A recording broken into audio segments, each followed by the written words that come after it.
Voilà, on est aujourd'hui en fait devant le foyer à Doma encore et à nouveau.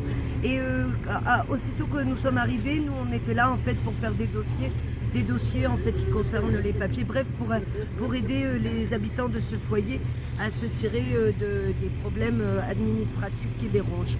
Et donc nous nous sommes retrouvés entourés par plusieurs personnes, donc ces messieurs qui nous signalent que la déchetterie qui aujourd'hui a ouvert en face du foyer, donc là on a le foyer, voilà, et là on a la déchetterie, que cette déchetterie fonctionne jour et nuit.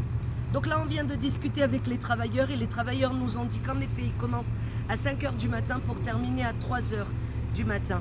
Voilà, et ce tous les jours et par des équipes tournantes, des équipes pour 6 heures chacune qui prennent un roulement de 6 heures de travail. Voilà, c'est un scandale. Et voilà, je vais laisser la parole aux personnes concernées.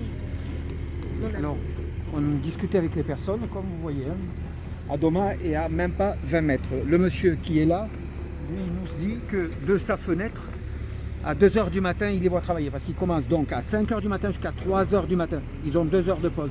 2 heures, 3 heures de pause. C'est tout ce qu'ils ont. C'est incroyable qu'on puisse se mettre dans une zone qui est une zone résidentielle. Pour la plupart, ce sont des personnes âgées qui sont en situation de handicap, qui sont malades. Et on leur met une déchetterie là avec des produits. On ne sait pas du tout ce qu'il y a dans ces bacs. On ne sait pas du tout quel type de produit. Là, le monsieur, il se promène avec des matelas. Mais là-bas, moi, je vois du bois. Là-bas, de l'emballage, emballage cartonné, etc. C'est une honte. Un, qu'il l'installe ici. Deux, l'amplitude de travail. Ce n'est pas normal. Quasiment 22 heures d'ouverture tous les jours. Comment voulez-vous que de là, ils puissent dormir? Comment voulez-vous qu'ils puissent respirer? Ils n'ouvrent plus leurs fenêtres. Mais c'est honteux. Il va falloir faire quelque chose. On va s'organiser. On va téléphoner aux bonnes personnes parce que là, il faut qu'on nous donne des explications. Voilà. Et le jour, ils travaillent toute la nuit. Ils s'arrêtent une demi-heure, là, à partir de 6h, quelque chose comme ça, mais toute la nuit. Moi, à 1h, 2h du matin, j'habite juste en face, là. La fenêtre, là, juste en face. Le 4e étage, là. Juste en face, ma fenêtre et le balcon, je sors 2h, 3h, 4h, 5h, 6h du matin, et ils travaillent. Il n'y a aucun problème.